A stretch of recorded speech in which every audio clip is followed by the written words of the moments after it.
Hello नमस्कार प्यारे विद्यार्थियों, आप सभी का प्रव्या एकेडमी पर हार्दिक स्वागत और अभिनंदन।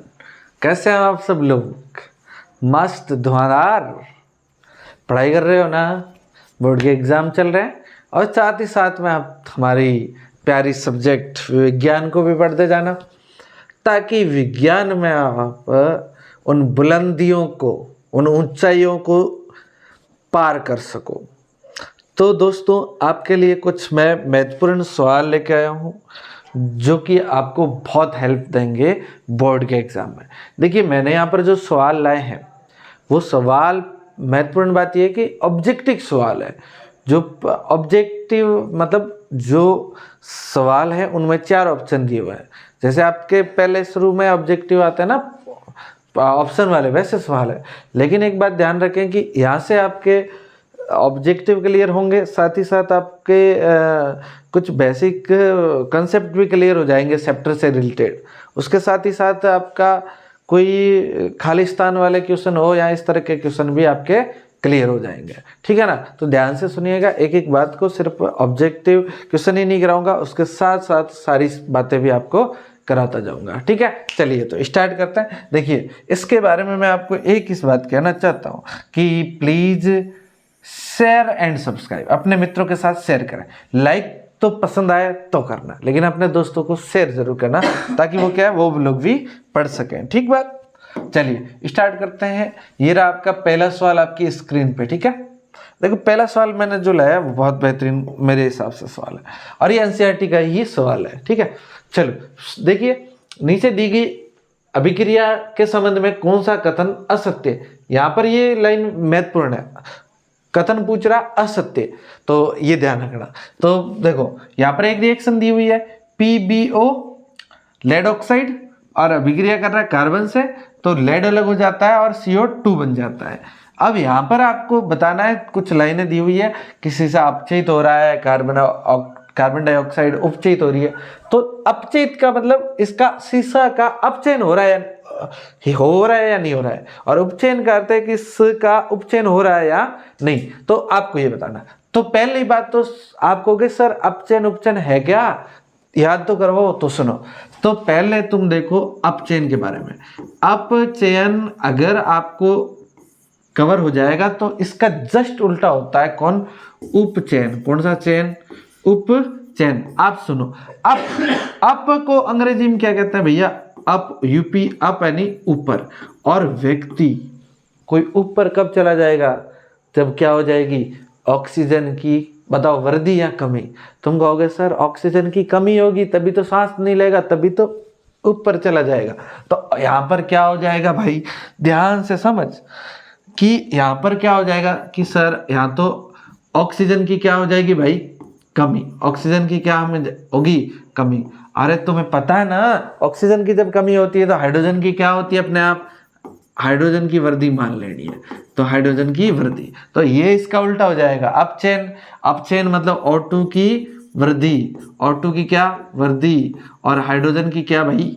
कमी। हाइड्रोजन की क्या? कमी। इस बात को, दोनों को ध्यान में रखेंगे ना, तो आपको यहाँ से ये सवाल हल हो जाएगा। यही नहीं, इससे रिलेटेड, अपचयन उपचयन से रिलेटेड परिभाषा भी पूछेगा ना, तो भी आप लिख लोगे। अंतर भी पूछेगा, लिख लोगे। 2 नंबर का, 3 नंबर का, कितना भी सवाल पूछ लेना। तो अब यहां से देखो, सीसा अपचयित हो रहा है क्या? सीसा का अपचयन हो रहा है क्या? देखो सीसा का, ये सीसा है, Pb ये है। अब यहां से आप इधर आओ, PbO, ऑक्सीजन जुड़ रही है। ऑक्सीजन जुड़ना मतलब क्या होता है? उपचयन। बताओ, यहाँ उपचयन हो रहा है, लेकिन ये कह रहा है कि अपचयन हो रहा है। नहीं बाबू, नहीं हो रहा है अपचयन। हो रहा है क्या? नहीं हो रहा है। यहां देखो दूसरा, कार्बन डाइऑक्साइड उपचयित हो रहा है। कार्बन डाइऑक्साइड, ये रहा कार्बन डाइऑक्साइड। यहां से देखो ऑक्सीजन का, देखो ऑक्सीजन कम हुई। यहां से कार्बन डाइऑक्साइड से कार्बन है, कार्बन में ऑक्सीजन की क्या हुई बाबू? कमी। अब कमी हुई ना तो बताओ ऑक्सीजन की कमी का मतलब होता है अपचयन। बताओ ये क्या कह रहा है, कार्बन डाइऑक्साइड उपचयित हो रहा है क्या? नहीं बाबू, अपचयित हो रहा है। इसलिए ये लाइन भी क्या है, गलत है। इसलिए भाई ये भी लाइन क्या है, गलत है। अब दूसरा, कार्बन उपचयित हो रहा है क्या? यहां पर तुम ही बताओ मुझे, क्या कार्बन उपचयित हो रहा है क्या? कार्बन तुमको है कहां कार्बन? देखे तो सही, बताओ कार्बन देख लो बाबू, ये पड़ा कार्बन आपका, ये कार्बन है। इसका उल्टा बताओ, कार्बन यहां से इस तरह से जाए तो बताओ कार्बन में ऑक्सीजन जुड़ रहा है। ऑक्सीजन जुड़ रहा है मतलब क्या हो रहा है, उपचयित हो रहा है। बताओ ये उपचयित तो बोला है, ये बाबू ने एकदम सही बात कही। अब बताओ लेड ऑक्साइड अपचयित हो रहा है क्या? ये लेड ऑक्साइड, देखो भाई ये लेड ऑक्साइड, और इधर से किसमें ऑक्सीजन की कमी हो रही है ना। अब बताओ तुम ही बताओ, ऑक्सीजन की कमी का मतलब अपचयित। बताओ अपचयित ही कह रहा है ना, यस। बताओ ये लाइन सही है, ये दोनों लाइनें सही है और ये दोनों लाइनें गलत है। इसलिए इसने क्या कहा, असत्य कौन सा है, यहां से आंसर निकालो भाई। ए में कह रहा 1 व 2, बिल्कुल साहब 1 और 2 असत्य हैं, इसलिए ये हमारा आंसर राइट हो जाएगा। 2 और 3 नहीं होंगे, बाकी वाले सभी सत्य हैं, केवल 1 और 2 जो है वो असत्य है। समझ में आया? इस तरह से एक एक कंसेप्ट को समझ के जाओगे आप, ठीक है ना। थोड़ा सा समय लगेगा लेकिन आपका एकदम तैयार हो जाएगा बाबू। जल्दी जल्दी करेंगे, कुछ चिंता की बात नहीं है। चलो ये सवाल देखो भाई, सवाल क्या कह रहा है, ध्यान से सुनो। Fe2O3 प्लस 2L, इससे क्या बन रहा है, Al2O3 प्लस 2Fe। देखो इस उपयुक्त अभिक्रिया किस प्रकार की अभिक्रिया है, हमें बताना है कि ये है किस प्रकार की। ऑप्शन दिए हुए हैं, संयोजन अभिक्रिया, द्विविस्थापन अभिक्रिया, वियोजन अभिक्रिया या विस्थापन अभिक्रिया। सुन लो बाबू, ये 4 अभिक्रियाओं में से एक सवाल तुम्हारे एग्जाम में टपकेगा ही टपकेगा। अब तुम बताओ, चारों की बातें एक साथ बता देता हूं। संयोजन में क्या होता है, बहुत सारे अभिकारक होते हैं, अधिक अभिकारक होते हैं, ये ध्यान रखना। अधिक अभिकारक होते हैं और एक उत्पाद बनता है बाबू। क्या बनता है, एक उत्पाद। इसी की जस्ट उल्टी होती है वियोजन। इसी की जस्ट उल्टी क्या होती है, वियोजन। वियोजन में क्या होता है, एक अभिकारक होता है और अधिक क्या बनते हैं बाबू, उत्पाद बनते हैं, उत्पाद बनते हैं। अब ध्यान से सुन, विस्थापन की बात करें तो इसमें क्या होता है, एक अधिक अभिक्रियाशील तत्व आता है, वो कम अभिक्रियाशील तत्व को विस्थापित कर देता है। अब यहां पर देख एल्यूमिनियम ऑक्साइड दिया हुआ है और ये एल्यूमिनियम ऑक्साइड के पास कौन आ गया, एल्यूमिनियम आया, और इस Fe को, लोहे को लात ठोक के भगा दिया ना, ये अलग हो गया। ऐसी स्थिति में कौन सी अभिक्रिया हो जाती है भैया, विस्थापन। कौन सी हो जाती है, विस्थापन। अब बात रही द्विविस्थापन की, तो सुन ले, द्विविस्थापन का अर्थ ये होता है कि अगर आयनों का आदान प्रदान होता है, अगर मतलब यहां से ये Fe किसी और के, एल्यूमिनियम किसी और के साथ जुड़ा रहता तो ये एल्यूमिनियम इसके साथ जुड़ता और इसके साथ जो होता उसके साथ ये लोहा के जुड़ जाता। इस तरह से आयनों का आदान प्रदान हो जाता ना, तो तुम्हारी क्या हो जाती, तो ये द्विविस्थापन हो जाती। आएगी अभिक्रिया आएगी, ऐसी चिंता मत करो, इंपॉर्टेंट है। तो एक और आएगा सवाल, चलो यहां से देखो अगली अभिक्रिया, बोलो क्या कह रहा है। लोह चूर्ण पर, लोहे का चूर्ण पर तन्नु हाइड्रोक्लोरिक अम्ल डालने से क्या होता है, सही उत्तर पर निशान लगाइए। सही उत्तर, हाइड्रोजन गैस तथा आयरन क्लोराइड बनता है, या क्लोरीन गैस, या देखो सुनो, ऑप्शन तुम पढ़ते रहो, मैं आपको कंसेप्ट बताता हूं। सुनो, ये क्या है, लोहा। लोहा मतलब बाबू धातु। क्या, धातु। धातु की अभिक्रिया तन्नु हाइड्रोक्लोरिक अम्ल यानी कि अम्ल के साथ, और तुम्हें पता ये अम्ल और धातु अभिक्रिया करते हैं तो क्या बनाते हैं बाबू, लवण। और साथ ही साथ क्या बनाते हैं, H2 गैस। H2 गैस, ये बात ध्यान रखना। और यहां पर जहां कहीं आपको H2 गैस दिखे वो क्या है, आंसर राइट। हाइड्रोजन गैस, साथ ही साथ क्या बन गया, आयरन क्लोराइड, ये क्या बन गया, लवण बन गया। समझ में आया, ठीक है ना। इस तरह से सवाल हल करने हैं। चलो यहां सारे कंसेप्ट आपके तैयार होते जाएंगे, इस बात का भी ध्यान रखना विशेष। अब सुनो, यहां पर देखो भैया, देखो ध्यान से सुनो।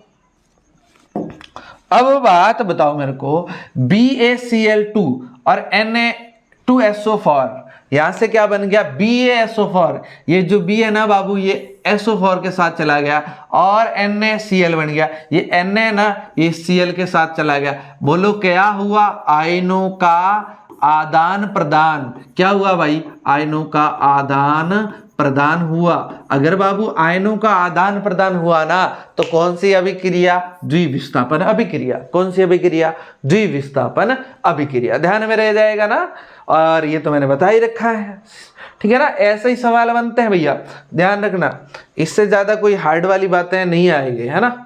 चलो अगला क्वेश्चन पढ़ो, फटाफट पढ़ो। क्या कह रहा है अभिक्रिया में, चलो ये कह रहा है वह अभिक्रिया जिसमें ऊष्मा उत्पन्न होती है, इसके बारे में सुनो, ध्यान से सुनो। अपन को ऊष्मा के आधार पे अभिक्रियाएं मिलेगी हमको बाबू दो टाइप की। ऊष्मा के आधार पे हमको अभिक्रिया कितने टाइप की मिल जाएगी भैया, दो टाइप की मिल जाएगी, दो टाइप की। एक तो मिलेगी ऊष्मा क्षेपी, एक तो मिलेगी ऊष्मा क्षेपी और दूसरी मिलेगी ऊष्मा शोषी। दूसरी कौन सी मिलेगी, ऊष्मा शोषी। ऊष्मा शोषी और ऊष्मा शोषी क्षेपी दोनों में से एक सवाल तो बनता ही बनता है बाबू। क्या बनता है, सुन लो। ऊष्मा क्षेपी जिस अभिक्रिया में ऊष्मा का क्या हो बाबू, उत्सर्जन हो, जिस अभिक्रिया में ऊष्मा का उत्सर्जन हो और जिसमें ऊष्मा ग्रहण की जाए वो है ऊष्मा शोषी। यहाँ ऊष्मा उत्पन्न हो रही है, बाहर निकल रही है, उत्सर्जन हो रहा है, तो बताओ, तुम ही बताओ कौन सी अभिक्रिया ऊष्मा क्षेपी होगी कि नहीं होगी। कमेंट करके बताओ, देखा ऊष्मा क्षेपी होगी कि नहीं होगी। बोलो भाई, ऊष्मा क्षेपी होगी कि नहीं होगी, बोलो। समझ में आया ना। चलो ऐसे दोनों कंसेप्ट साथ साथ में लेके चलेंगे। चलिए अगला सवाल देखो बाबू, इलेक्ट्रॉन दाता अभिकारक क्या कहलाता है। अरे भाई जो इलेक्ट्रॉन देता है ना, इलेक्ट्रॉन दाता अभिकारक क्या कहलाता है। ये जो है भाई इसमें ऑप्शन ये है गलत। ऑप्शन क्या है, गलत। ऑप्शन क्या है बाबू, गलत। क्या है, सुनो। इलेक्ट्रॉन दाता परमाणु क्या कहलाता है आपको ये बताना है। तो ये अपचायक पदार्थ कहलाता है। क्या कहलाता है, अपचायक पदार्थ कहलाता है। जो इलेक्ट्रॉन देने की क्षमता रखता है वो अपचायक है, ठीक है ना। जो इलेक्ट्रॉन ग्रहण करने की क्षमता रखता है वो ऑक्सीकारक है, ठीक है। चलो भाई नेक्स्ट बात करते हैं। चलो कोई बात नहीं, ऑप्शन दूसरे क्वेश्चन के दिए हैं। चलो ये देखो, तेलीय पदार्थ जिससे चिप्स, नमकीन आदि का कुछ दिनों के बाद खराब हो जाना क्या गलत।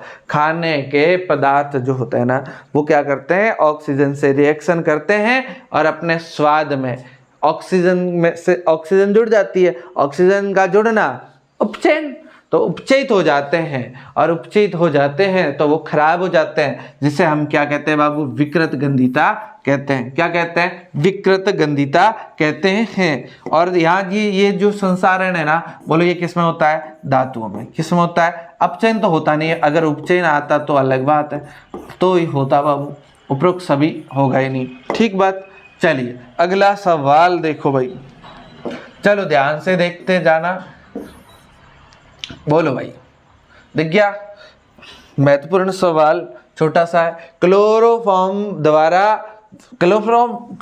जो है वो वायु द्वारा ऑक्सीकृत होकर एक नया पदार्थ बनाता है, उसे हम क्या कहते हैं, बताओ भाई। क्लोरोफॉर्म जो है वो वायु द्वारा ऑक्सीकृत होकर फॉस्फेन बनाता है। कौन सा पदार्थ बनाता है, फॉस्फेन बनाता है। अगला सवाल देखो भाई, चलो सब्जियों एवं छोटे पौधों का विघटित होकर कंपोस्ट में बदलना किस प्रकार की अभिक्रिया है। कंपोस्ट का अर्थ होता है खाद, खाद में बदलना है कौन से प्रकार की अभिक्रिया है, तुम्हें बताना है कौन से प्रकार की अभिक्रिया है। खाद में बदलना कौन से प्रकार की अभिक्रिया है। अच्छा देखो एक बात बताओ, आप अगर जहाँ कहीं खाद होता है या नाली वगैरह होती है ना, आपने एक चीज नोट की होगी, वहां से ऊष्मा निकलती है। क्या निकलती है, उष्मा निकलती है। और उष्मा बाहर निकलती है तो मैंने अभी बताया वे विक्रियाएं जो उष्मा का उत्सर्जन करती है उष्मा सेपीय विक्रिया। वे विक्रियाएं जो उष्मा का उत्सर्जन करती है वो कौन सी विक्रिया आएगी? उष्मा सेपीय विक्रिया। ठीक बात। चलो नेक्स्ट सवाल देखो।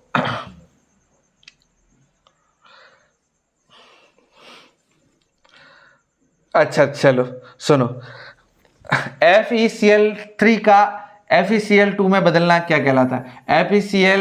FeCl3 और ये बदल किस में जा रहा है? FeCl2 में क्या कहलाता है? देखो ऑक्सीकारक पदार्थ, उत्प्रेरक और ये चारों को चारों जो ऑप्शन थे ना वो अगले पिछले वाले सवाल के थे जिसका मैंने कह रहा था कि ऑप्शन गलत है, तो ये भी ऑप्शन आपके क्या है बाबू? गलत है। तो इसका देखो Cl कम हो रहा है, Cl क्या हो रहा है भाई? कम हो रहा है। Cl क्या हो रहा है? कम हो रहा है। हो रहा है कि नहीं हो रहा है? Cl कम हो रहा है, इसलिए ये क्या हो जाएगा? अपचयन हो जाएगा। कौन सा हो जाएगा?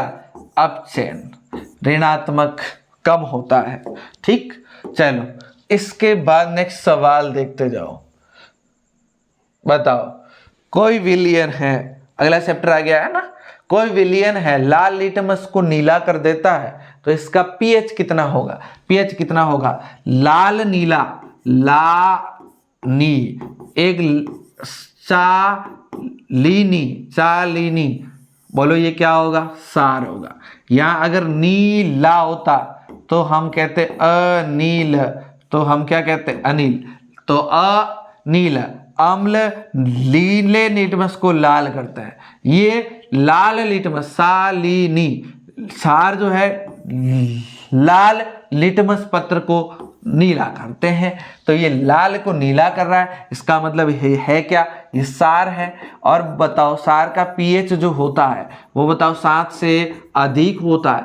7 से कितना होता है? अधिक। अब तुम ही देख के बता लो, ये अम्ल, ये अम्ल, ये अम्ल और ये आंसर राइट। 7 से अधिक कितना? 10। सही। चलिए नेक्स्ट सवाल की बात करते हैं बाबू। चलो अगला सवाल बेहतरीन, आपके स्क्रीन पे कमेंट बताओ तुम। कोई विलयन अंडे के पीछे हुए कवच से अभिक्रिया करे गैस उत्पन्न करता है जो चूने के पानी को दूधिया कर देता है। बताओ इस विलयन में क्या हो सकता है? तो कोई विलयन है वो अंडे के पीछे हुए कैल्शियम, अंडे में क्या होता है? कैल्शियम, और वहां से कोई अगर कोई आ रहा है तो बताओ कौन आ रहा हो? कैल्शियम का कार्बोनेट होगा, तो वो कौन हो सकता है? NaCl तो हो नहीं सकता, ये भी नहीं है, ये है HCl। कौन होगा? HCl, ध्यान रखना। ठीक बात। चलो नेक्स्ट सवाल देख, बताओ क्या कह रहा है? NaCl नहीं है बाबू, ये NaOS होगा। NaOS का 10 ml विलयन HCl के, NaCl को कैसे HCl वो कर सकता है उदासीन? तो NaOS का 10 ml विलयन है, उसको HCl का 8 ml विलयन से पूर्णतः उदासीन कर सकते हो। यदि हम NaOS के इसी विलयन को हम 20 कर दें तो इसे उदासीन करने के लिए HCl के उसी विलयन की कितनी मात्रा की आवश्यकता होगी? इतना बड़ा सवाल है, कोई बड़ी बात नहीं है। ये डबल कर दिया, 20 कर दिया, तो बताओ इसका 8 का डबल कितना हो जाएगा? 16। आंसर बताओ 16 है ना, ये आंसर राइट हो जाएगा। ठीक है ना। चलो नेक्स्ट सवाल देखो, बताओ अपच का उपचार करने के लिए निम्न में से किस औषधि का प्रयोग किया जाता है? अपच जो पेट में एसिडिटी होती है उसका इलाज। एसिडिटी होती किस कारण से? HCl की अधिकता के कारण होती है। आपके पेट के अंदर अगर HCl की मात्रा ज्यादा हो जाए तो आपके एक बीमारी हो जाती है, उस समय पेट में अपच हो जाती है जिसे एसिडिटी बोलते हैं। एसिडिटी का एक ही इलाज एंटासिड। क्या है? एंटासिड। ये एंटासिड के रूप में हम जिसका यूज करते हैं उसका नाम है, बोलो मिल्क ऑफ मैग्नीसिया। क्या नाम बाबू? Milk of मैग्नीसिया। अच्छा बताओ मिल्क ऑफ मैग्नीसिया का सूत्र तो ध्यान रखना MgOH2, ध्यान रख जाएगा, ये वाला इसका सूत्र हो गया। मैग्नीशियम हाइड्रोक्साइड इसका नाम होता है। ठीक है, एंटीबायोटिक ये दवाइयाँ अलग हैं, ये अपना नहीं है, ध्यान रखना।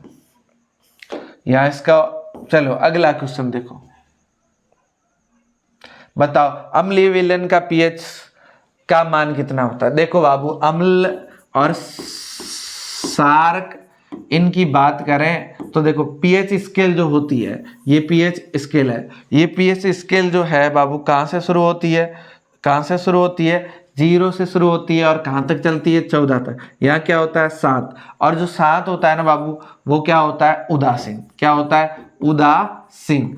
इससे इधर वाले 7 से कम वाले क्या कहलाते अम्ल, और इससे 7 से अधिक 14 तक के क्या कहलाते सारक। अब तुम ही बता दो पीएच क्या होगा, 7 के बराबर 14 के बराबर नहीं, 7 से कम, 7 से कम, ये तो 7 से अधिक है तो ये तो नहीं होगा। आंसर क्या होगा बी, पीएच जो होगा वो बोलो क्या होगा, कम होगा, किससे 7 से, कम होगा 7 से, ये करेक्ट आंसर हो जाएगा।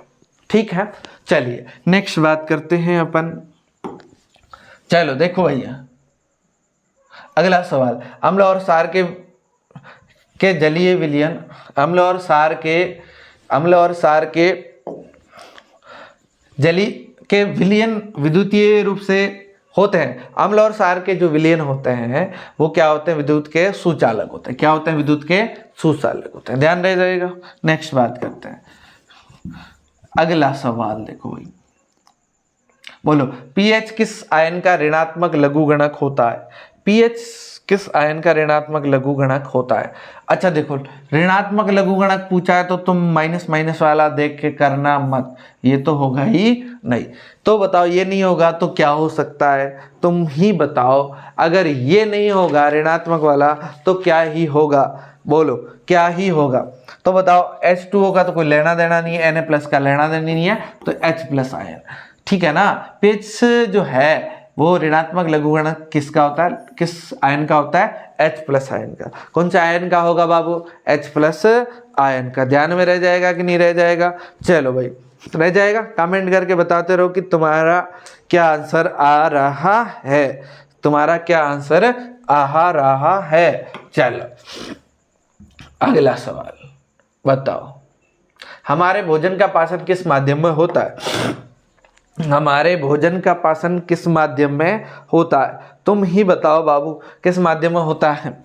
अम्लीय माध्यम में होता होगा ना, क्योंकि हमारे वहाँ पर पेट में कौन सा अम्ल पाया जाता है, HCl, पूरा नाम बोले तो हाइड्रोक्लोरिक अम्ल, ठीक है ना। इसकी अधिकता से क्या हो जाता है, अपस एसिडिटी हो जाती है, ठीक बात।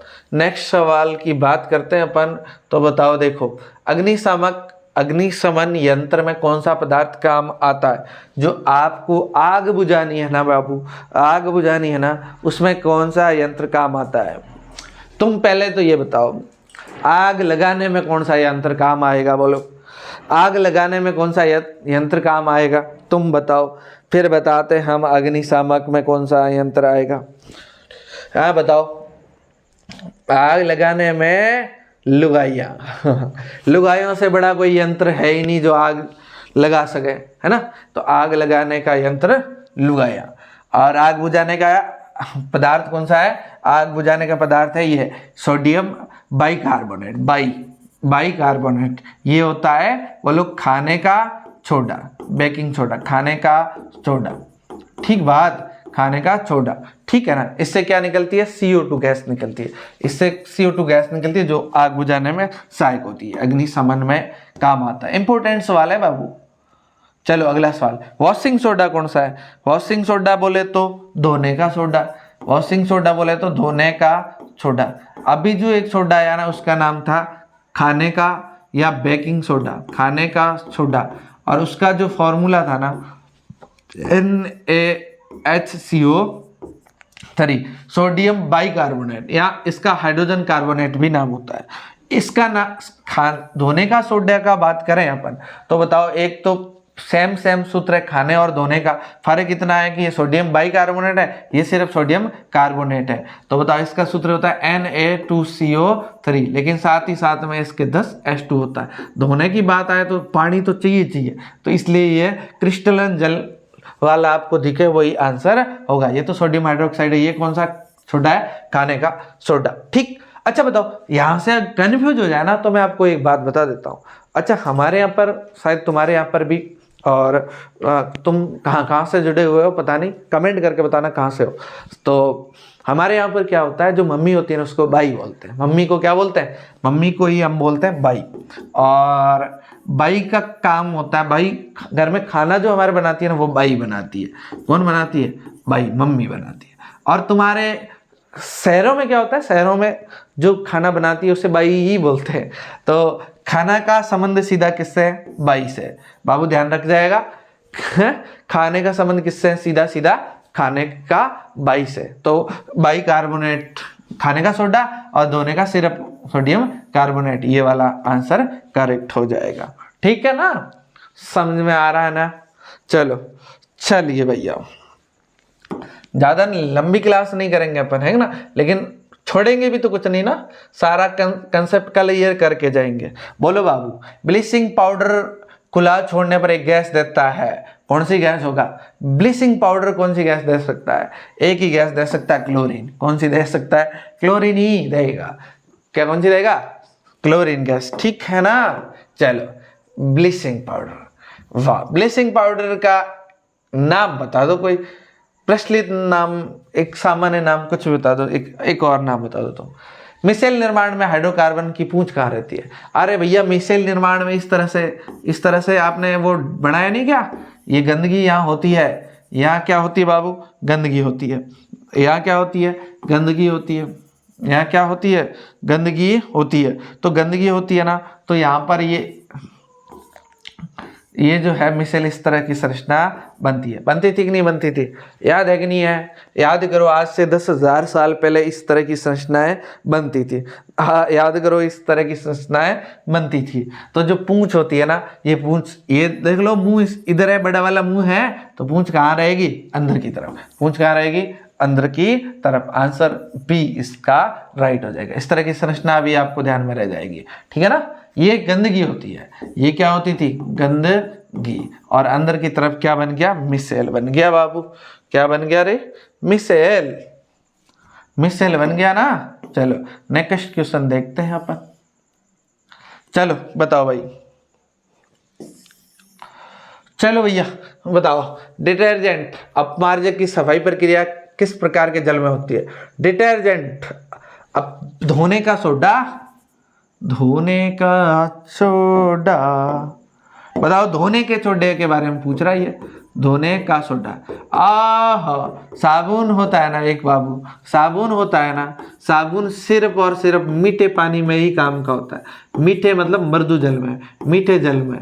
और ये कठोर जल में काम का नहीं होता है। साबुन कठोर जल में काम का नहीं होता है। तो डिटर्जेंट का काम का होगा? कठोर जल में और मृदु जल में नहीं होगा, या कठोर एवं मृदु दोनों में।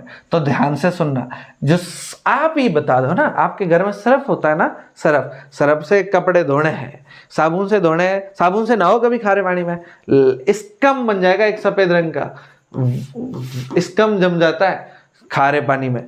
लेकिन अगर आप सर्फ से नहाओगे तो खारे से नहाओ चाहे मीठे से नहाओ, सर्फ से नहाते हम लोग नहाए हैं, हम तो नहाते ही हैं सर्फ से। ठीक है ना, हम इतने रईस थोड़ी है। ये तो चलो अगला सवाल बोलो भैया। एक अणु जिप्सम में क्रिस्टलाइन जल के अणु होते हैं।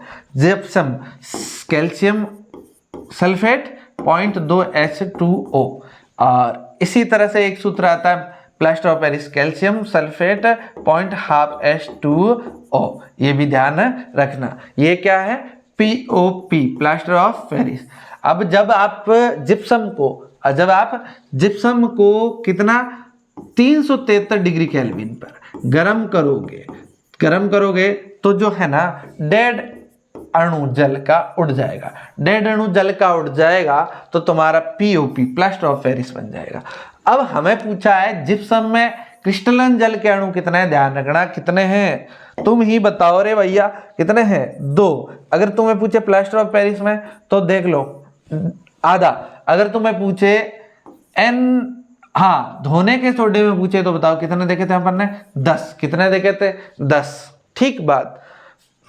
नीला थोता, हाँ कैल्शियम सल्फेट, उसमें 5 होता है। ठीक बात। अगला सवाल बताओ, पीएच किसका सूचक है? पीएच में पी निम्न में से किसके लिए प्रयुक्त होता है? पी फॉर पावर या प्योर या पोटेंस या प्रॉपर्टी? तुम देखो प्योर और प्रॉपर्टी से लेना देना नहीं है, पोटेंस हो सकता है या पावर।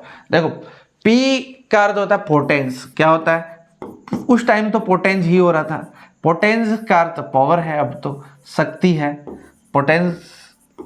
लेकिन वास्तव में पी यूज किसके लिए हुआ? पावर के लिए थोड़ी ना हुआ। पी किसके लिए यूज हुआ? पी हुआ पोटेंस के लिए।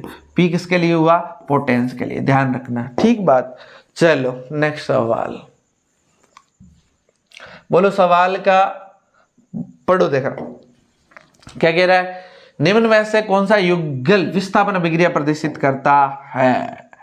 कहां पर विस्थापन अभिक्रिया हो रही है तुम ये बताओ। देखा कहां पर, निम्न में से कहां NaCl विलियन और कॉपर धातु का अभिक्रिया करो, या मैग्नीशियम क्लोराइड विलियन और एल्यूमिनियम की अभिक्रिया करो। यहां पर आपको एक बात ध्यान रखना, एक सक्रियता श्रेणी ध्यान में रखनी है। कौन सी श्रेणी? सक्रियता श्रेणी। सक्रियता श्रेणी ध्यान में रखनी है। सक्रियता श्रेणी आपको ध्यान है कि नहीं है बताओ। सक्रियता श्रेणी की बहुत बेहतरीन ट्रिक हमने लगा रखी है भैया। क्या रखा है? कटरीना ने कार मांगी अल्टो जैन फरारी, फिर हमारी क्यों होगी सिल्वर ऑडी। इससे कटरीना ने कार मांगी अल्टो जैन फरारी, फिर हमारी क्यों होगी सिल्वर ऑडी। ये इस तरह की हमारी एक वो है सक्रियता श्रेणी। अब बताओ, सोडियम तो सबसे ऊपर आता है, कोई कॉपर उसको थोड़ी नहीं उड़ा सकता है, नहीं उड़ा सकता। अब तुम बताओ मैग्नीशियम से तो नीचे एल्यूमिनियम नहीं उड़ा सकता, ये भी नहीं हो सकता। Fe से सिल्वर बिल्कुल नहीं हो सकता। AgNO3 से कॉपर, Ag तो भैया नीचे पड़ा है, कॉपर ऊपर पड़ा है, इसलिए ये विस्थापन अभिक्रिया हो जाएगी। समझ में आया ना कि जो यहाँ पर जो है एल्यूमिनियम है और यहाँ पर कौन है? मैग्नीशियम। बताओ ये एल्यूमिनियम आके मैग्नीशियम को थोड़ी हटा सकता है। मैग्नीशियम बेटा ऊपर इससे एल्यूमिनियम से ज्यादा पावरफुल है। ये एल्यूमिनियम आए तो धोखा लेके लार पड़ जाए, है ना, लार पड़ जाए। समझ में आया ना? बेटा का कहेगा भोग ना उड़ा दूंगा इधर नेड़ आया तो, इसलिए ये नहीं आ सकता। बात करें NaCl से कॉपर, अरे भैया कॉपर यहाँ बढ़ा, NaCl यहाँ, NaCl को कौन उड़ावे भैया? ये जो है ऊपर वाले, ये तो भैया सबसे अधिक क्रियाशील है। इनको हटाने के लिए ये नहीं हटा सकते, इनको कोई भी विस्थापित नहीं कर सकते आप लोग, इनको विस्थापित आप नहीं कर सकते।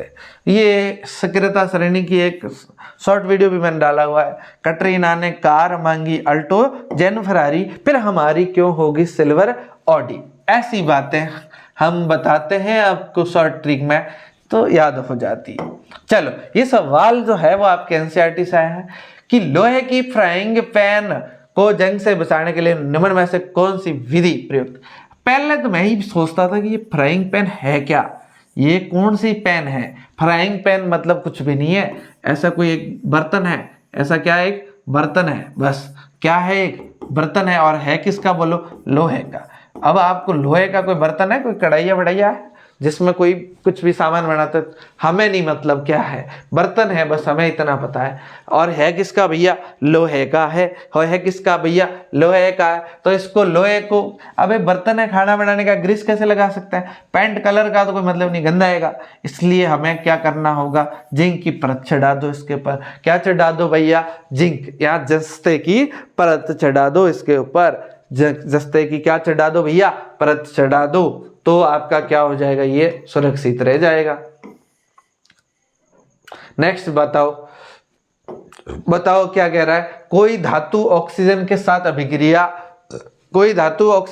अभिक्रिया कर उच्च गलनांक वाला यौगिक निर्मित करती है। ये यौगिक जल में विलीय है, तो वो तत्व क्या होगा? बताओ। एक कोई धातु है, ऑक्सीजन के साथ अभिक्रिया करके उच्च गलनांक वाला यौगिक निर्मित करती है। ऐसा कौन जो है वो ऑक्सीजन के साथ मिल करके बेड़ा गर्क कर रहा है? ऐसा कौन है? ऐसा कौन हो सकता है? ओ लो पेन गिर गई। ऐसा कौन हो सकता है? ऐसा कैल्शियम होता है। कैल्शियम जो होता है वो है, ठीक है ना। तो कैल्शियम क्या बनाता है, कैल्शियम ऑक्साइड। हाँ चलो नेक्स्ट बात करते हैं। अगला देखो,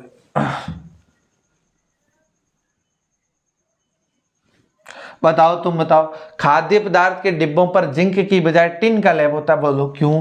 क्योंकि टिन की अपेक्षा जिंक महंगा है, टिन की अपेक्षा जिंक का गलनांक अधिक है, टिन की अपेक्षा जिंक अधिक अभिक्रियाशील है, टिन की अपेक्षा जिंक कम अभिक्रियाशील है। देखो जिंक की बजाय टिन लगा रहे हैं तो टिन की अपेक्षा जिंक अधिक टिन की अपेक्षा जिंक कम क्रियाशील हो, इससे तो कोई फायदा है नहीं।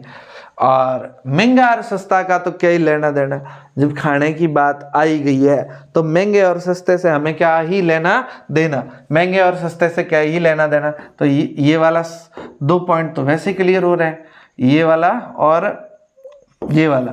फिर आया टिन की अपेक्षा जिंक का गलनांक से भी कोई लेना देना नहीं है। ये राइट होगा कि टिन की अपेक्षा जिंक अधिक क्रियाशील है।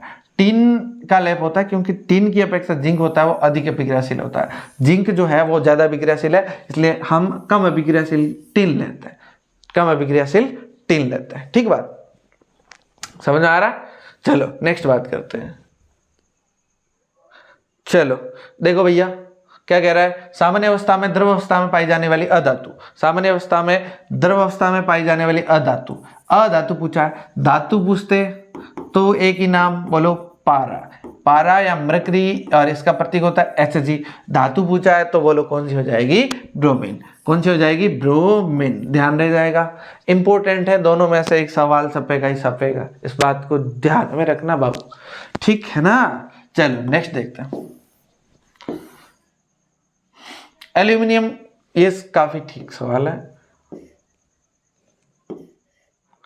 पढ़ो भैया, सवाल को पूरा ले लिया हमने। बोलो एल्यूमिनियम का उपयोग खाना पकाने के बर्तन बनाने में होता है। एल्यूमिनियम के ऐसे कौन से गुण है जो उत्तरदायी है? अच्छी उष्मा चालकता, बिल्कुल। अच्छी विद्युत चालकता, अच्छी तन्यता या उच्च गलनांक।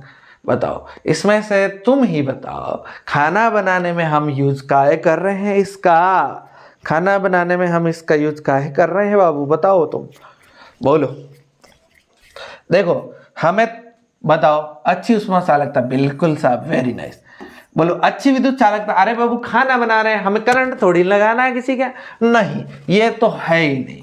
अगला बताओ, तन्यता, अरे बाबू तान के हमें क्या ही लेना, अब ऐसा थोड़ी है कि खाना बना रहे हैं इसको तानेंगे तो लंबा हो जाएगा एल्यूमिनियम का बर्तन, ऐसा थोड़ी है, ये तो नहीं हो सकता। उच्च गलनांक, बिल्कुल ये सही है, उच्च गलनांक होना चाहिए, उच्च गलनांक होगा, अगर कम गलनांक होगा तो पहले ही बर्तन पिघल जाएगा, सब्जी गर्म ही नहीं होगी, इसलिए बोलो ये सही है। इसलिए पहला और चौथा, पहला और चौथा बोलो कहां पर है, लास्ट वाला option D is the correct answer हो जाएगा, D is the correct answer, D is the correct answer. अगला सवाल देखिए भैया, कुछ सवाल तो सिंपल है। बोलो भूपर पट्टी में सर्वाधिक पाया जाने वाली धातु कौन सी है? भूपर पट्टी में सबसे ज्यादा कौन पाई जाती है?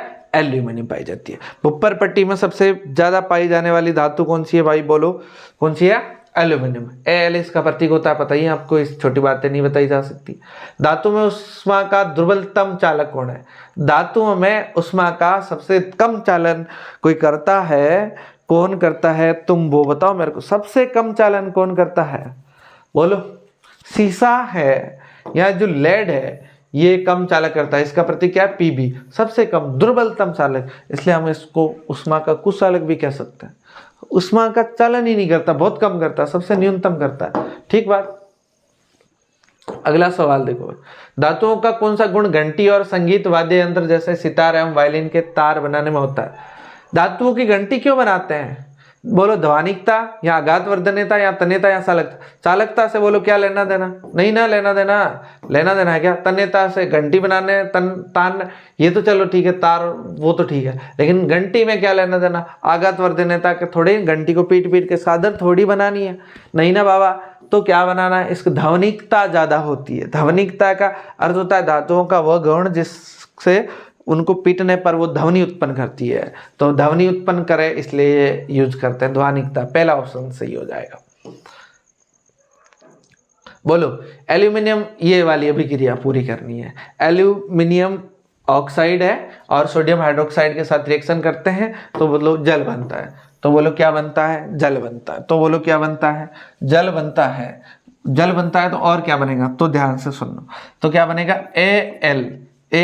AlNaO3 sodium aluminate. ठीक, गलत लिख दिया क्या फॉर्मूला? अरे बाबू हाँ हाँ हाँ, किस किस को समझ में आया? गलत लिखा। ऐसे बताओ किस किस को समझ में आया जो कह रहा है कि सर गलत लिख दिया? हाँ, किस किस को समझ में आया? चलो इसका आंसर क्या होगा? NaLO2 ये, ठीक है ना? चलिए, चीजें समझ में आ रही है या नहीं आ रही है? सोडियम एल्यूमिनेट, अरे मैंने यहाँ देख के लिख लिया, गलत लिख लिया ना, कोई बात नहीं। सोडियम एल्यूमिनेट, पहले मैं देख रहा हूँ एल्यूमिनियम कहाँ से आ रहा है भाई। हाँ चलो ठीक, अगला क्वेश्चन। तो यहाँ पर कौन सा? सी ऑप्शन करेक्ट हो जाएगा।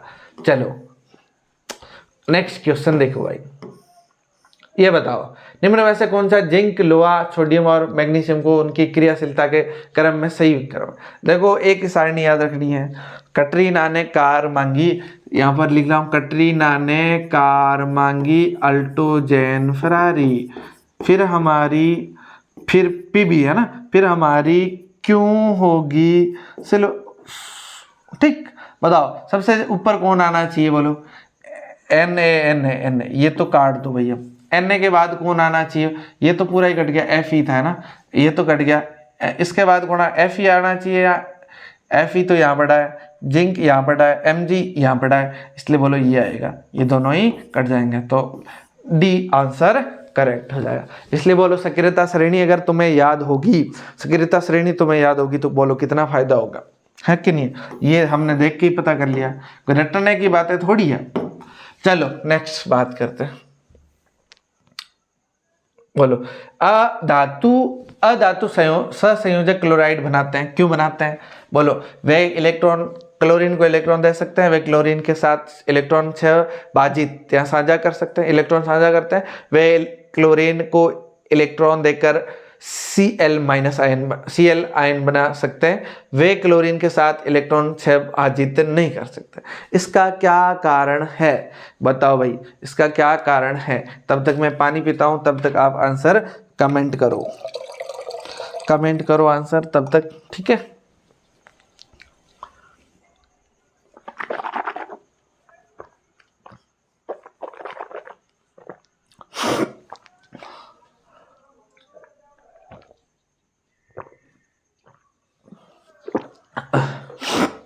चलिए इधर देखिए भाई, ध्यान से समझो। देखो पहली बात तो ये कह रहा है सहसंयोजक बॉन्ड बना रहा है। कौन सा बॉन्ड बना रहा है? सहसंयोजक बंध बनाता है, सहसंयोजक क्लोराइड बनाता है। क्यों? इलेक्ट्रॉन देता होता, सहसंयोजक थोड़ी बनाता। वे इलेक्ट्रॉन के साथ, क्लोरीन के साथ इलेक्ट्रॉन साझा करता है, साझा करता है तभी तो सहसंयोजक बने, इसलिए बी आंसर इसका करेक्ट हो जाएगा। ठीक, चलो नेक्स्ट देखते हैं। बताओ लोहे पर भाप की अभिक्रिया से कौन सा ऑक्साइड बनेगा? अगर बाबू लोहे पर भाप की आप अभिक्रिया कराओगे, लोहे पर किसकी अभिक्रिया करवा दो आप? भाप की अभिक्रिया करवा दो, तो कौन सा ऑक्साइड बनेगा? तो बनेगा Fe2O4। कौन सा बनेगा? Fe2O4। इसलिए हमारा आंसर सी करेक्ट हो जाएगा, सी हमारा आंसर करेक्ट हो जाएगा। समझ आ गया भाई? चलो, तो भाप के साथ लोहे की अभिक्रिया कराएंगे तो Fe2O4 बनेगा, ठीक है ना? Fe2O4। नेक्स्ट देखो, चलो भैया, निम्न में से कौन सा युग्म आयनिक यौगिक नहीं बनाता है? ये तो भैया तुम्हें पता होना। बोलो KCl बनाता है, HCl बनाता है? बता, तुम ही बताओ, HCl जो है वो आयनिक यौगिक बनाता है या नहीं बनाता? आयन तो होता है आयनों का, बोलो आयनों का ही तो आदान प्रदान होता है कि नहीं होता है? बोलो, होता है ना? KCl नहीं, ये तो होता है। HCl होता है कि नहीं होता है? तो बोलो HCl तो होता है ना? तो अब वैसे भी दो के आधार पे, पहला तो गलत हो गया, दो के आधार पे आप सेलेक्ट कर सकते हो ये वाला, क्योंकि इसके अलावा दो तो किसी में नहीं आ रहा है। तो ये CCl नहीं होता है, CCl नहीं था, ये CCl4 था, है ना, तो इसने CCl4 है ना। तो और NaCl बोलो आयनिक यौगिक ही है, ये तो हमें भी पता है, बोलो है कि नहीं है।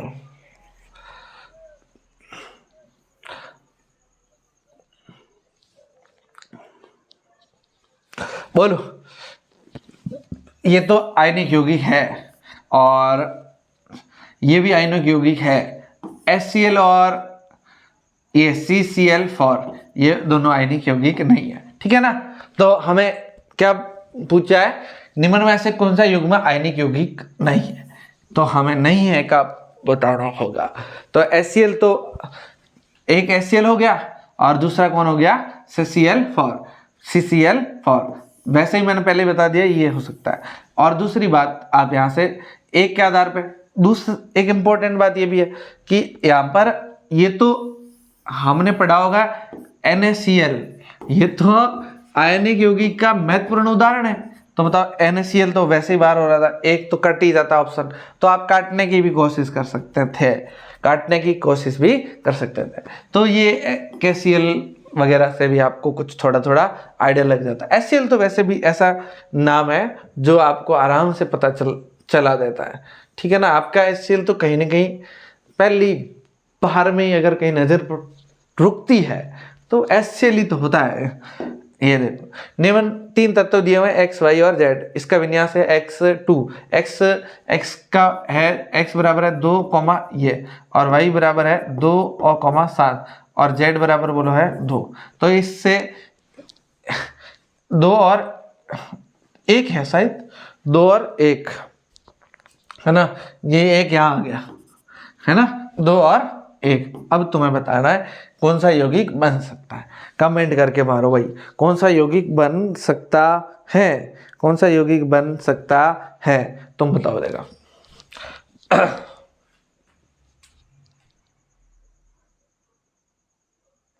बोलो कौन सा यौगिक बन सकता है। देखो सिंपल सा है, इसके पास एक देना है और इसको एक लेना है, इसलिए बताओ क्या करना, ZY बन जाएगा। कौन सा बन जाएगा, इसको ये दे देगा तो इसका 8 बन जाएगा, इसका भी इलेक्ट्रॉनिक विन्यास पूरा, इसलिए ZY आंसर हो जाएगा। चलो नेक्स्ट देखते हैं।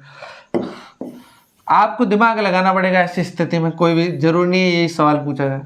चलो नेक्स्ट देखते हैं क्या कह रहा है। उच्च अभिक्रियाशील धातुओं जैसे सोडियम, पोटेशियम, मैग्नीशियम आदि की प्राप्ति निम्न में से किस विधि से करते हैं।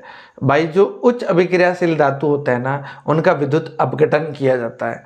उच्च अभिक्रियाशील जो धातुएं होती हैं उनका बोलो क्या होता है, विद्युत अपघटन होता है। तो ये विद्युत अपघटन ही की तो बात कर रहा है, इसलिए पहला ऑप्शन राइट हो जाएगा। एल्यूमिनियम का अपचयन नहीं, उनके द्वारा ऑक्साइड, ये भी तो विद्युत अपघटन था, लेकिन पिघले हुए जो क्लोराइडों का अपघटन विद्युत अपघटन होता है, ठीक है ना, क्लोराइडों का विद्युत अपघटन होता है। चलो भाई, तो ए आंसर इसका सही है। नेक्स्ट सवाल की बात करते हैं। निम्न में से कौन सी धातु अधातु समकिली होती है। अधातु समकिली एक ही होती है, वो कौन सी होती है, ग्रेफाइट। कौन सी होती है, ग्रेफाइट। और ये विद्युत की ग्रेफाइट, अरे सॉरी, ये विद्युत की सुचालक होती है। ग्रेफाइट तो क्या होती है, विद्युत की सुचालक, अधातु होते हुए भी सुचालक। और समकिली की बात करें, समकिला पूछा है, तो समकिला अधातु होती है आयोडीन। कौन सी होती है, आयोडीन, जो कि आपके नमक के अंदर पाई जाती है। किस में पाई जाती है, नमक के अंदर। इसलिए आपको हमेशा कहा जाता है ना कि आयोडीन युक्त नमक जो वो दिखा। और आयोडीन की कमी से एक रोग होता है गेंगा, या दूसरा इसका नाम है गलगंड। कौन सा रोग है, गलगंड। ये भी कहीं ना कहीं बायो में काम आ जाएगा। ठीक, नेक्स्ट बात करते हैं अपन। अब कुछ ही सवाल रहे थोड़े से। उभयधर्मी ऑक्साइड का उदाहरण है, ऐसा ऑक्साइड जो उभयधर्मी है। बहुत अच्छा सवाल है ये, अभी रीट में भी आ गया था, इंपॉर्टेंट सवाल मानता हूं मैं इसको बहुत ज्यादा। तो बताओ, उभयधर्मी ऑक्साइड होता है एल्यूमिनियम ऑक्साइड। ये अम्ल के साथ और क्षारक के साथ, दोनों के साथ अभिक्रिया करके जल और लवण देता है, इसलिए इसको हम ऑक्साइड, उभयधर्मी ऑक्साइड कहते हैं। कैसा ऑक्साइड कहते हैं? उभयधर्मी ऑक्साइड कहा जाता है। दोनों के साथ रिएक्शन करता है, अम्ल और जल के साथ, और लवण और जल देता है। निम्न में से कौन सा अम्लीय ऑक्साइड है? देखो, अम्लीय ऑक्साइड जो होते हैं वो पहली बात तो किसके होते हैं? अधातु के ऑक्साइड अम्लीय होते हैं, और धातु के ऑक्साइड जो होते हैं, धातु के होते हैं वो क्षारीय होते हैं। तो बताओ, पहली बात तो 1 और 2 कटे। फिर बात करें ये कार्बन मोनोऑक्साइड की बात करें तो कार्बन मोनोऑक्साइड जो है वो ये अम्लीय नहीं होता है, अम्लीय होता है कार्बन डाइऑक्साइड। ये अम्लीय ऑक्साइड है। ये कैसा ऑक्साइड है? अम्लीय। ठीक बात, कैसा ऑक्साइड है ये? अम्लीय ऑक्साइड होता है। ध्यान रह जाएगा, कार्बन डाइऑक्साइड, कार्बन मोनोऑक्साइड अम्लीय ऑक्साइड नहीं है। अगला सवाल, सहसंयोजक यौगिक विद्युत के होते हैं, विद्युत के दुर्बल चालक होते हैं, प्रबल चालक होते हैं, या विद्युत का चालन ही नहीं करते? तो तुम बताओ, सहसंयोजक यौगिक जो होते हैं ये बोलो विद्युत का चालन करते हैं या नहीं करते हैं? करते हैं तो ज़्यादा करते हैं या नहीं कर, बहुत कम करते हैं? ये बातें आप लोग हमें कमेंट करके बताओ भैया, बताओ, जल्दी से बताओ। तो सिंपल सा है, ये जो सहसंयोजक यौगिक होते हैं विद्युत के दुर्बल चालक होते हैं, प्रबल नहीं होते हैं, और विद्युत का चालन नहीं करते, ऐसा भी नहीं कहा जा सकता, करते हैं लेकिन कम कम, दुर्बल चालक होते हैं। सहसंयोजक यौगिक की बात कर रहे हैं। आयनिक यौगिक भी होते हैं, गलित अवस्था में विद्युत के सुचालक होता है। सीएनजी का प्रमुख घटक कौन है? प्रमुख घटक इसका तो मीथेन होता है। कौन सा होता है?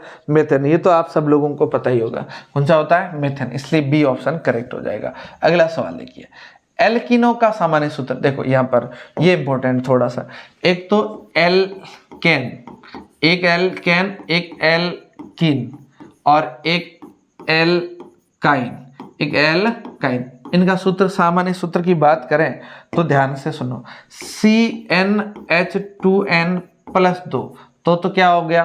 तो हो गया आपका क्या? एल्केन। और अगर यहाँ पर CnH2n तो एल्कीन।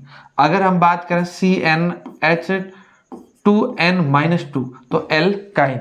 तो ये सूत्र भी इंपॉर्टेंट है। तीनों में से एक सवाल पूछा जाता है, तो हमें पूछा एल्कीनो का, तो एल्कीन का CnH2n, तो ये वाला हमारा सी आंसर करेक्ट हो जाएगा। कौन सा आंसर करेक्ट हो जाएगा बाबू? सी आंसर करेक्ट हो जाएगा। ठीक है ना? अगर इसमें से किसी और का पूछता तो भी आप ध्यान में रखते। ठीक है, चलिए नेक्स्ट बात करते हैं।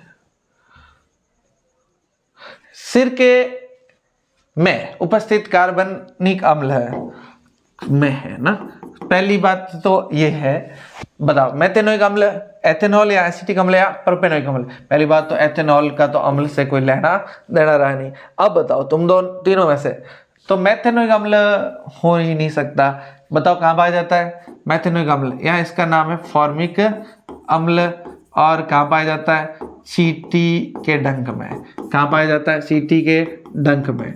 इसके अलावा कहाँ पाया जाता है? मधुमक्खी के डंक में। किसके डंक में? मधुमक्खी के डंक में। इसके अलावा कहाँ पाया जाता है? नेटल के पौधे में। नेटल का पौधा जो होता है उसकी पत्तियों में भी ये पाया जाता है। ठीक है ना? तो ये तो हो गया इसका। अब बताए एसिटिक अम्ल, तो इसका आंसर, राइट आंसर क्या होगा? एसिटिक अम्ल। एसिटिक अम्ल का सिरके से बिल्कुल अच्छा गहरा सा संबंध है। सिरके से क्या है? गहरा सा संबंध है। ठीक, सिरका मस्त होता है, सब्जियां में स्वाद बढ़ाने के लिए यूज होता है, और इत्र बढ़ाने के लिए भी यूज होता है। एसीटोन का आईयूपीएसी नाम, एसीटोन का आईयूपीएसी नाम बताओ। एसीटोन का आईयूपीएसी नाम बताओ। तो बताओ क्या होगा? तो बताओ, लिखते हैं CH3COOCH3। पहली बात तो कार्बन है कितने? 3। तो एथ, मैथ और प्रोप, तो क्या नाम आ जाएगा? एथ, मैथ और प्रोप। क्या नाम आएगा? एथ, मैथ और प्रोप। बोलो 3 कार्बन को क्या कहोगे आप? बोलो 3 कार्बन को क्या कहोगे? देखो, 1 कार्बन होता है तो मैथ, 2 एथ, 3 प्रोफ, 4 पेंट, 4 का पेंट, 6 का 5 का अरे एथ मैथ प्रोफ ब्यूट बाबू ब्यूट ब्यूट, 5 का पेंट और 6 का हेक्स और 7 का हेप्ट। इससे ज़्यादा आपका आएगा नहीं, हेप्ट। अब बताओ कार्बन कितने हो गए? कार्बन कितने हो गए? यहाँ से सवाल को 1 2 और 3, तो एथ मैथ प्रोप हो गया, तो ये कट गया, ये कट गया, ये कट गया, ये कट गया। आंसर क्या आ गया? Methanoic propanone. ऑन है क्योंकि इसमें कौन सा क्रियात्मक समूह जुड़ा हुआ है? कीटोन। कौन सा क्रियात्मक समूह जुड़ा हुआ है? कीटोन। कौन सा जुड़ा हुआ है? कीटोन। इसलिए बोलो इसका नाम क्या हो गया? प्रोपेनॉन। अगला सवाल, ये जो है ये है ना, ये आपको याद होना चाहिए, ये इससे सवाल आपके काफी सारे हल होंगे। अगला सवाल, हाइड्रोकार्बन ये क्या है? पहली बात तो ये है कि कार्बन 6 है, तो अभी मैंने बताया हेप्ट नाम आएगा। कितना है? कार्बन 6 है तो हेप्ट आएगा। हेप्ट तो क्या आएगा? हेप्ट। बोलो पेंट हेक्स आएगा, सॉरी हेप्ट नहीं, हेक्स। तो पहली बात। दूसरी बात, ये डबल है, इसका C6 और H12, तो X है, X के बाद ये 12 है, तो बोलो ये क्या है? एल्कीन या एल्केन? तो आप कहोगे एल्कीन है। ये क्या है? एल्कीन, तो इसका अनुलग्न आएगा इन, तो एक्सिन। तो राइट आंसर हो जाएगा सी, हेक्सिन। इसका नाम क्या हो जाएगा? हेक्सिन। क्या नाम हो जाएगा? अरे इतना सिंपल सवाल आएगा, हलवा सवाल आएगा तो आप कर ही लोगे ना, तो लास्ट आंसर डी सही हो जाएगा, हेक्सिन। ठीक है, हेप्ट तो 7 नंबर होता है, फ्लो में कभी कभी निकल जाता है ध्यान। चलो, फ्रीओन का अणुसूत्र है। अरे फ्रीओन का अणुसूत्र तो ये है CFCl3। ये तो कोई बात वाली बात नहीं है भैया। चलो अगला सवाल देख लो। निम्न में ऐसा कौन सा प्राकृतिक रेशा नहीं है? ठापड़ जी भाई, सूती धागा प्राकृतिक है, ऊन प्राकृतिक है साहब, रेयन का पता नहीं, रेशम प्राकृतिक है, तो रेयन एक ही रहा, तो बोलो रेयन क्या हो जाएगा? कृत्रिम रेशा है। रेयन क्या होता है? कृत्रिम रेशा है। ये कैसा रेशा है? कृत्रिम रेशा, ध्यान रह जाएगा, कृत्रिम रेशा है। ठीक है, नेक्स्ट देख तो। बोलो, एक हाइड्रोकार्बन है, 3 कार्बन है, तो इसका प्रोलगन क्या होगा? अभी बताया मैथ एथ प्रोफ, क्या होगा? प्रोफ। क्या आंसर आएगा? प्रोफ। क्या आएगा?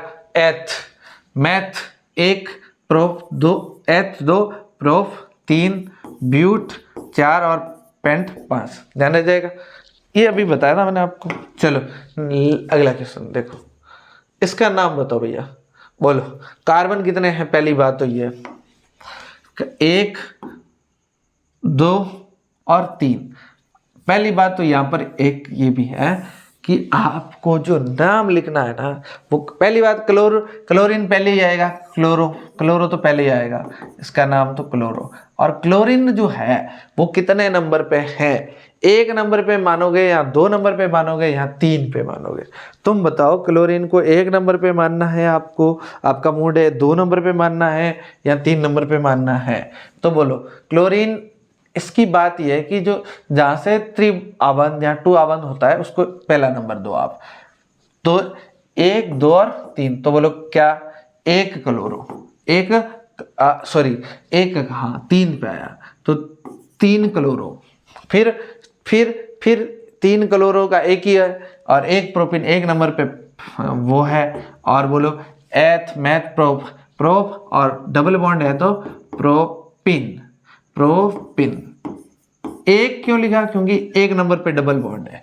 ठीक, ये इसलिए ये आंसर आएगा। आप इसको ऐसे भी लिख सकते थे, लेकिन इसने दिया हुआ क्लोरोप्रोपिन, ये भी सही नाम था, लेकिन ये ऐसे थोड़ा अच्छा है लेवल का। चलो अगला क्वेश्चन। बोलो निम्न में से कौन सा कार्बनिक पदार्थ सर्वप्रथम प्रयोगशाला में बनाया गया? Very important. सबसे पहले कौन सा पदार्थ था जो कार्बन की प्रयोगशाला में जो रसायन की प्रयोगशाला में बनाया गया। कौन सा था बोलो? तो बोलो यूरिया बनाया गया। कौन सा बनाया गया? यूरिया। मैथन तो वैसे ही आ रही थी भाई। एल्कोहल एल्कोहल तो बाद की बात है, एल्कोहल तो लोग अपने आप बना दे रहे थे, सबसे पहले यूरिया बनाया गया। ऐसा कार्बनिक पदार्थ जो सर्वप्रथम प्रयोगशाला में बना दिया यूरिया। अगला सवाल, कार्बनिक पदार्थों के लिए कौन सा कथन सत्य है? पहली बात, सभी कार्बनिक पदार्थ प्रकृति में पाए जाते हैं। बिल्कुल सभी कार्बनिक पदार्थ प्रकृति में पाए जाते हैं, ठीक है। सभी कार्बनिक पदार्थ सहसंयोजक होता है? नहीं, ऐसा नहीं है। सी बॉन्ड, एकल बॉन्ड जो है वो अन्य तत्वों के मध्य प्रबल बनने वाले एकल बंध से अधिक मजबूत होता है? नहीं। कार्बन के यौगिकों में संकलन की प्रवृत्ति अधिकतम पाई जाती है? ऐसा कोई नहीं है, अगर अधिकतम हो या नहीं है। तो बताओ, ये भी मामला कुछ फैक्ट वाली बात नहीं कर रहा है। सभी कार्बनिक यौगिक पदार्थ जो है प्रकृति में पाए जाते हैं, बिल्कुल पाए जाते हैं, और क्या। कार्बनिक यौगिक पाए जा रहे हैं, है ना। तो इसका ए आंसर सही हो जाएगा। अगला कुछ ऐसे देखना है कौन सा बेस्ट लग रहा है आपको। चलो, दो परमाणु के मध्य इलेक्ट्रॉनों के एक संयुग्मन के साझे से बनने वाले बंध को क्या कहते हैं? सहसंयोजक बंध। साझे से जो बंध बनते हैं वो सहसंयोजक, और आयनों के स्थानांतरण से बंध बनता है वो आयनिक बंध। तो ये कौन सा बंध हो जाएगा? सहसंयोजक बंध हो जाएगा। कौन सा हो जाएगा? सहसंयोजक बंध हो जाएगा। अगला सुनो, कार्बन यौगिक का वह अपरूप जो उच्च ताप पर अति चालक है के रूप में सुपर कंडक्टर है, कौन होता है? कार्बन का जो है उच्च तापमान पर सुपर कंडक्टर, अति चालक के रूप में महत्वपूर्ण है। ग्रेफाइट तो है चालक, लेकिन इतना ज्यादा तो नहीं है। उच्च तापमान पर फुलेरिन, कौन सा हो जाएगा? फुलेरिन जो है, फुलेरिन है या फ्लोरीन है, ये उच्च तापमान पर सुपर कंडक्टर की भांति, अति चालक की भांति व्यवहार करता है। किससे व्यवहार करता है? हीरा सबसे कठोर पदार्थ होता है। कैसा होता है? सबसे कठोर पदार्थ है। इस प्रकृति में पाया जाने वाला सबसे कठोर, प्राकृतिक रूप से कठोर है। 59 नंबर का सवाल है ये। बताओ, निम्न में से सबसे कठोर पदार्थ कौन सा है? सबसे कठोर पदार्थ कौन सा है? सबसे कठोर पदार्थ अभी तो बताया, हीरा। कौन सा है? हीरा सबसे कठोर पदार्थ है।